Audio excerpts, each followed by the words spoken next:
So, thank you. Well, Colin here, yet a bloody game. We're still working on New Zealand at the moment. Now, in this particular video, I want to stress about something,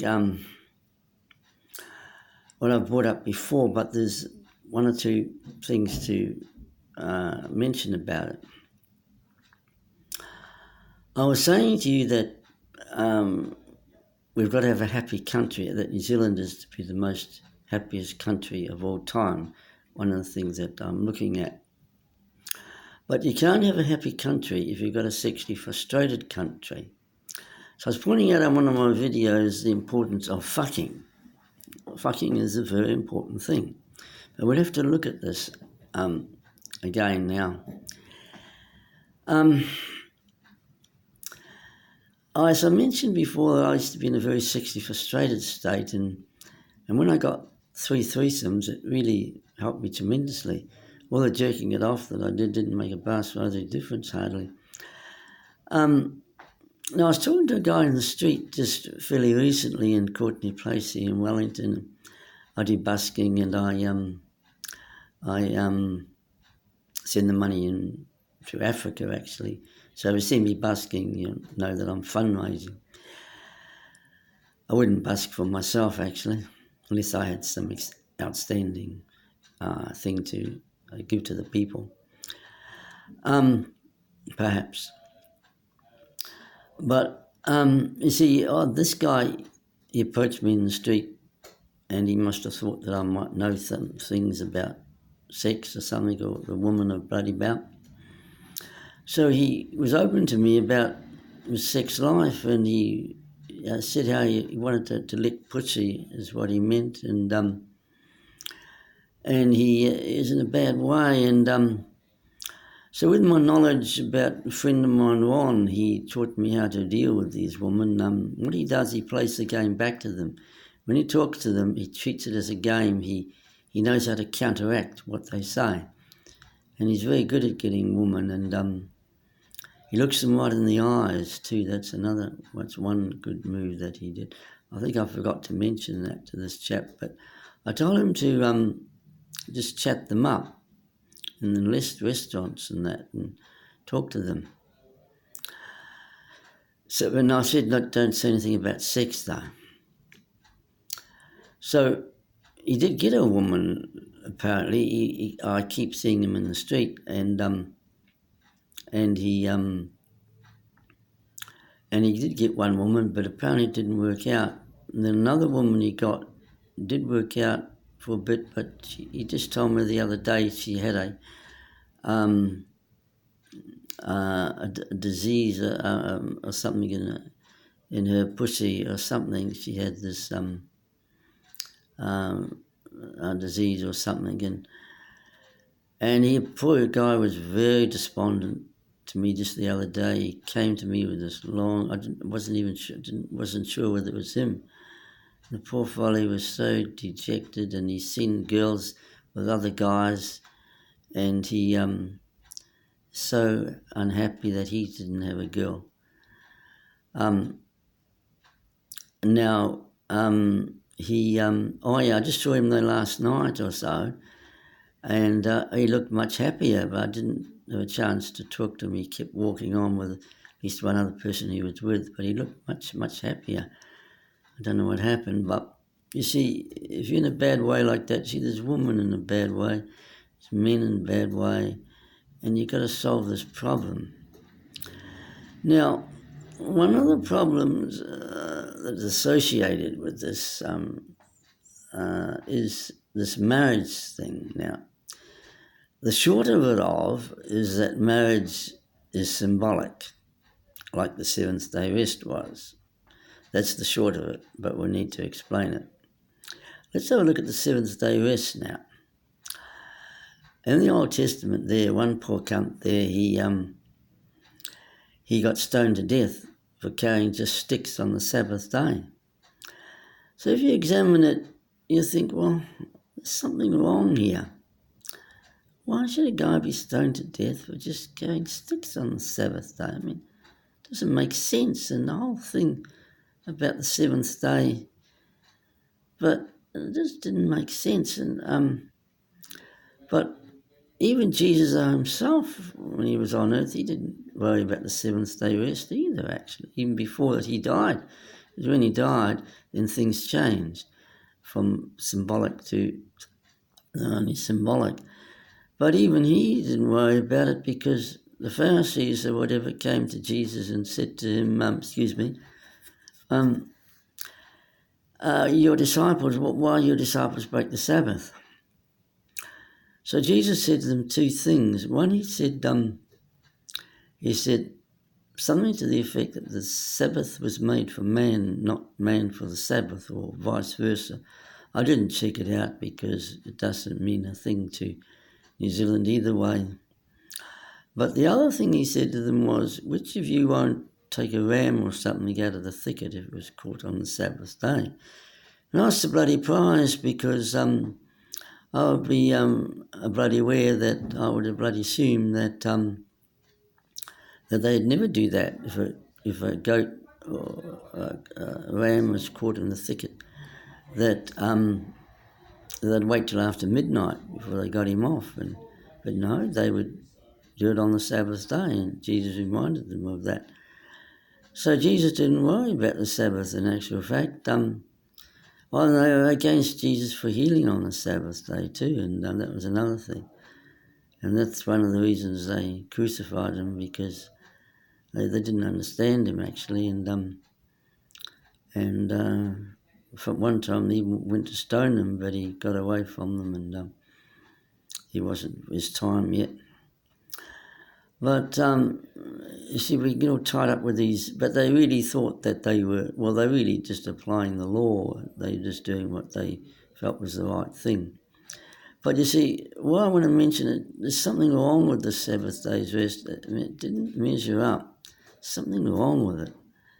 And when you finally find out that what the Amplified Bible says, it was talking about at least one other thing in relation, one other thing, and the seventh day rest.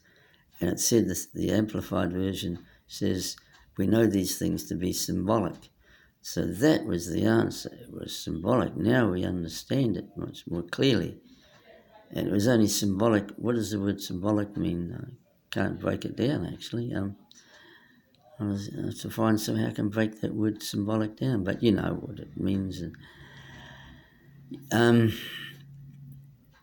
So when we come to this marriage thing, it's the same thing. And if we have a look at it, you see, we'll find that it has problems. It's the same thing as the Sabbath day's rest. It doesn't measure up. For example, I was in a flat here in Mount Vic, Alice Street, actually. And it doesn't matter. I don't need to go the ins and outs. And so I had this flat, and I got in flatmates. I had a room, and so I got this female flatmate in. And one day she was telling me about her love life with this particular guy. And then another time, after that, I believe she told me that she'd really fallen for him. Oh, she's gone with this guy. But then a few days or so later, not long later, they went on a cruise or something on the ferries, the ferries here in town, and maybe to Picton or somewhere. And he said something about the captain to her, and she was telling me. And so anyway, she saw through him, and she saw that he was psychiatric. She didn't want him anymore, and so she'd go to him and sort of say, "Go away, Denham," and she didn't want him anymore. Now, just let's go back now to this time when she had fallen for him, and one that she said to me she'd really fallen for him. So supposing, for the sake of the illustration, that they're both in a hurry to get married, so they didn't want to miss out, both of them. So they went to a registry office and got married, and then they went on that cruise a few days later, and then she found what he was really like. Now, according to the law, Christian New Zealanders don't worry about this adultery thing.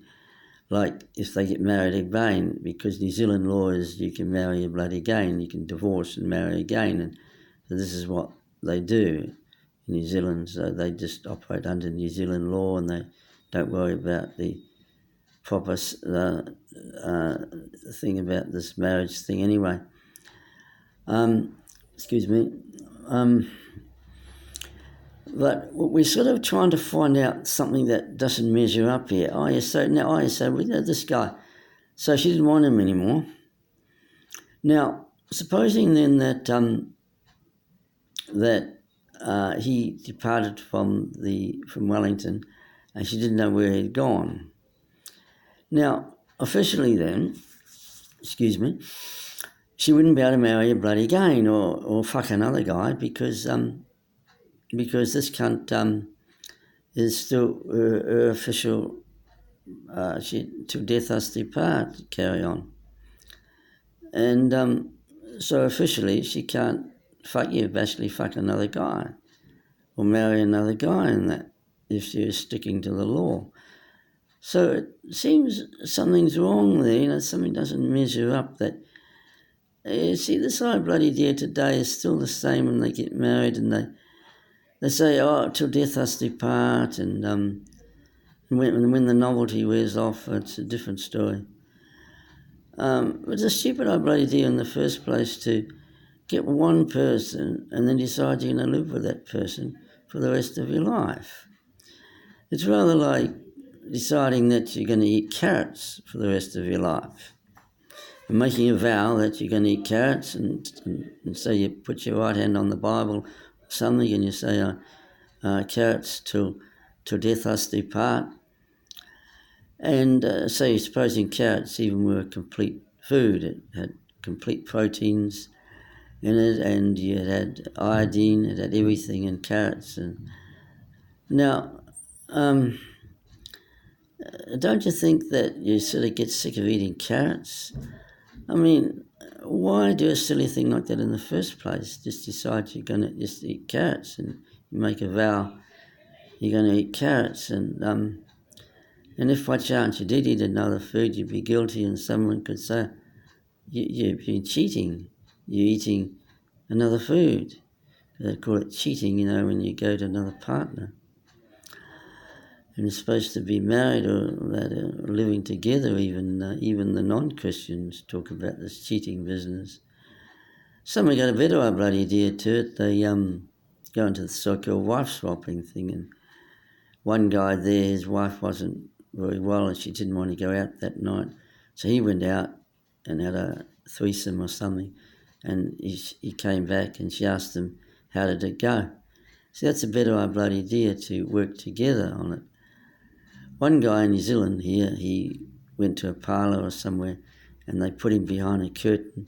He went behind and there was his wife or partner. See how embarrassing that would be in that, and depending on the attitude he took. If he laughed about it and just kept laughing while he walked out, I'll see you at home, baby, or I'll see you at home, Ruth, or whatever her name was. And he could take a laughing attitude to it, but and it could be very embarrassing, they're both doing it, so why not do it together? But why in the first place do you want to just tie yourself down to one person? See, life is variety. You see, most of these couples, a lot of them, about a good half of them end up in divorces or separations. It might be all right for a start until the novelty wears off, and they talk about this so-called ups and downs, and it's not much in the way of ups, it's more these downs they have. And see, putting all your eggs into one basket, you're putting all your love and everything into this one person. It doesn't make sense. Imagine it happening with friends. Supposing you're only allowed to have an ordinary friend till death us do part. So you choose an ordinary friend, and so he's to be your friend now for the rest of your life, and you can't have another friend. And then one day your original friend saw you friendly with another friend, and he asked, is this your friend? Oh, yes, he is actually. I thought you were my friend. And so he gets a divorce from you because he had another friend. Now, you can have as many friends as you like. You could introduce even to a friend of yours who's a friend. You could introduce him to another friend. You could say, oh, Bill, this is a friend of mine, George. Oh, no, wait a minute, we're on woman, aren't we? Oh, hang on. Oh, no, that's right, ordinary friendship, that's right. You're not allowed to have anybody else, so it could easily just be a male. That's right. George, this is Bill, a friend of mine. And then George looks at you in disbelief and says, I thought you were my friend. And, well, sorry, I'm sorry, Bill, I've been cheating. I mean, it's silly cheating. I mean, you should have as many friends as you like. You could have the whole world as your friend if you wanted to, if it were possible. And you should be free to have friends and not just be tied to one person till death us do part. Now that doesn't happen actually, but just imagine if it did. So this idea of marriage, how much time have I got? 60 minutes. I've got, not so bad. If I can get half an hour. Thank you for these people screening me, as I mentioned in my last video, to thank them for giving me this time. So anyway, so it doesn't sound that there's something wrong, that you've got to not allowed to fuck anybody else. You stick to this one person. I know another friend of mine. He used to come into town from the hut or somewhere to Wellington here, and he used to try and get a girl. And I thought he'd just come for a variety, actually. It wasn't until he told me one day, he said it's boring to fuck his wife. Now, you see how it fucked her so many times, it's bored. And likewise with the woman, she has the same, they must have the same problem too. They get fucked by the same guy all the time, and then they must get bored. If it works one way, it must work the other. It's a two-way thing. Whoever made it didn't make a mistake by giving one species without the other. He gave it a beautiful connection there. In fact, it's so strong, so good, it's actually magnetic. The way he made it is tremendous, actually. But anyway, so we're looking at, so the whole thing doesn't make sense. And see, these wife swappers have a better bloody idea to it. You know, they have threesomes and foursomes and that, and they do it together, and that's much more better. Now, but if you're a Christian and you've made a vow to God about this thing, what I want to suggest to you is this, is that if you made a promise for somebody on earth and you're finding that you're difficult to keep the promise, stupid to make promises, I don't make promises. People say, oh, promise me this. Oh, no, fuck you, I'm not promising anything, baby. So you make a promise to somebody and you find you can't keep your promise or you're struggling, then all you have to do is go to this person and ask this person if they could release you of this promise. Explain how difficulties you're having, and you surely should be released from that promise, and then now you're released. So he's released you. And the same with God too. If you made a promise to God that you won't go to doctors anymore, and they get on a high, on a convention you went to, and you got on this high, spiritual high, and you said, oh, I'll just won't go to doctors anymore, and you especially if you made a vow, and then when you come down to earth, the bloody going back to 8 to 5, then it's different. So all you have to do is to mention to God and say to him, please release me of this promise I made to you, and you'll automatically be released if necessary. He's not going to judge. He's not going to hold on to you and say, no, you've made a promise to me and you've got to keep it. He's not like that.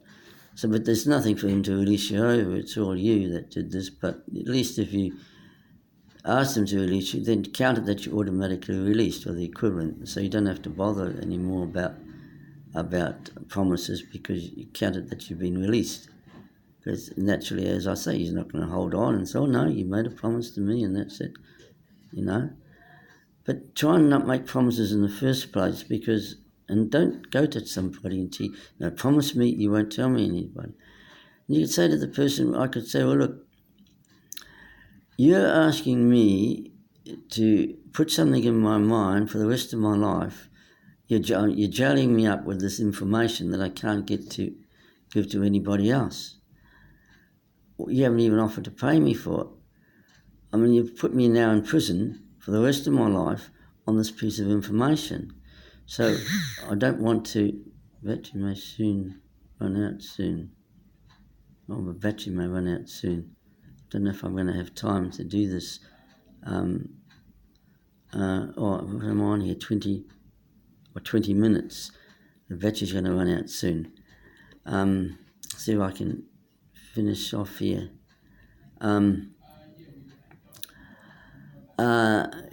So where are we? So, we got lost a bit here. The battery, something coming about the battery. Got lost where I am here now.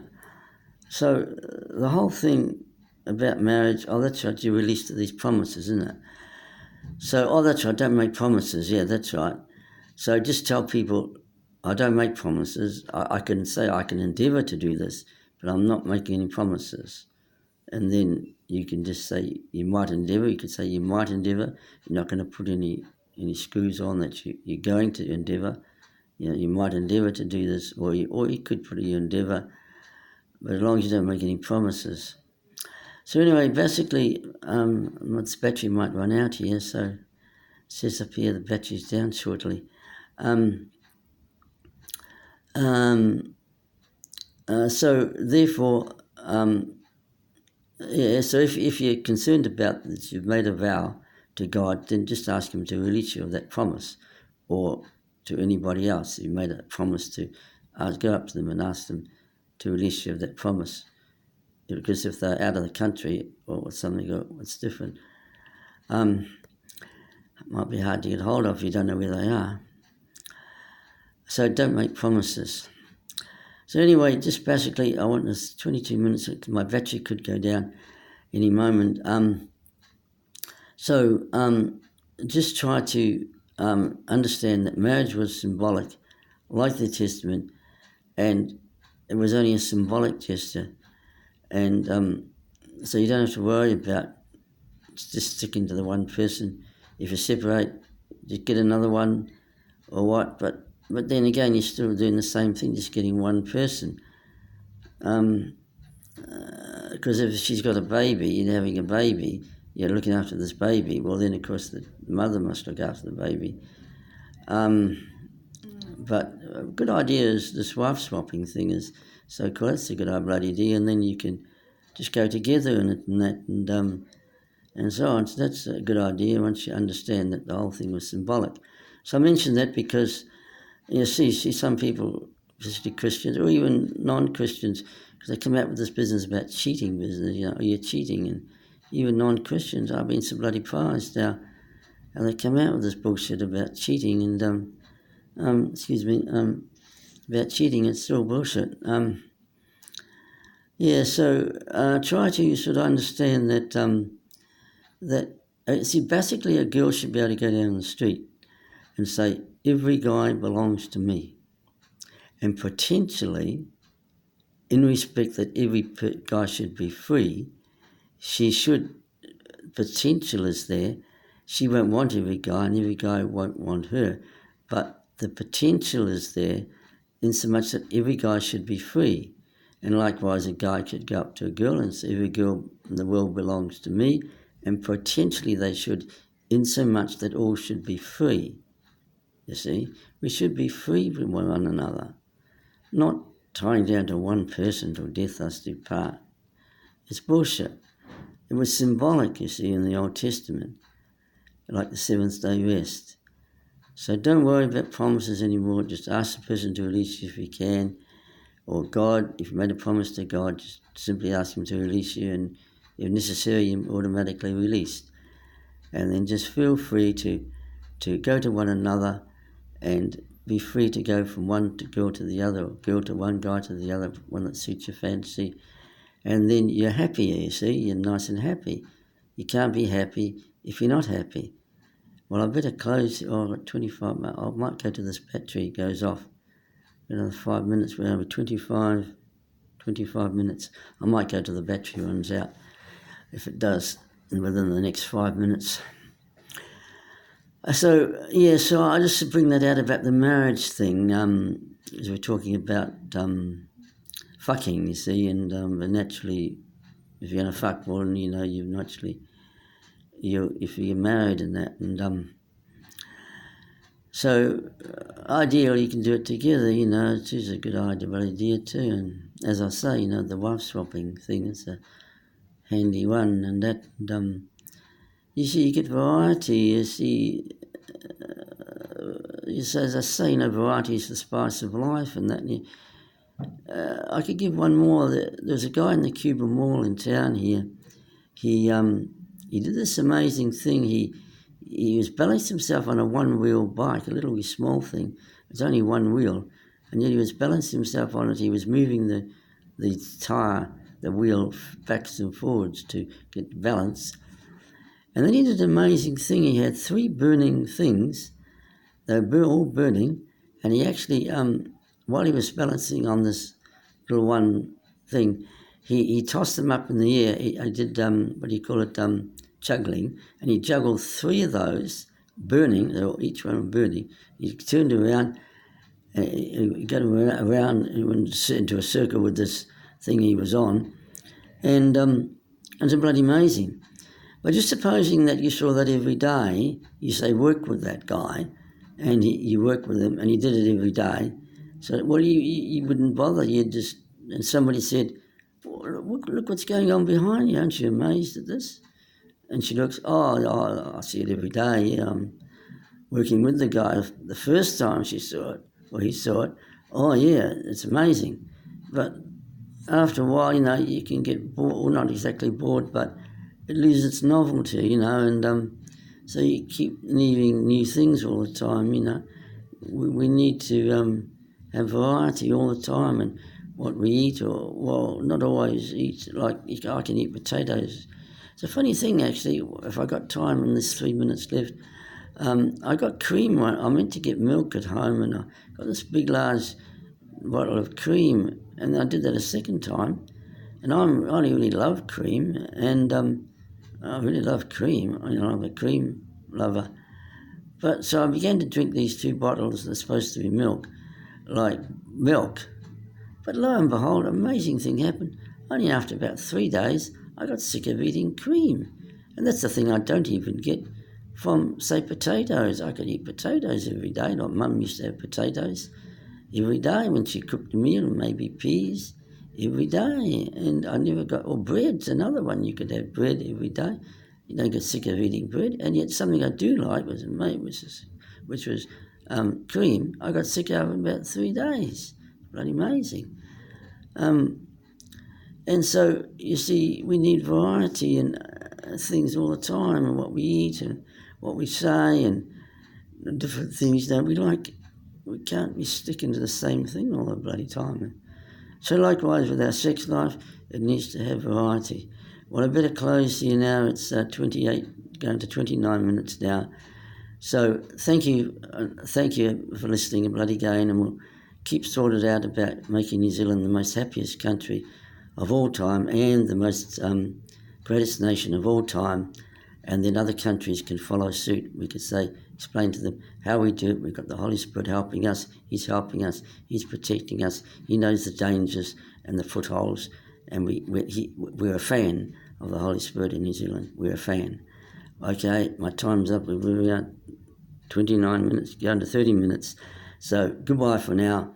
I'll catch up with you. So bye for now. Colin saying goodbye again. Bye.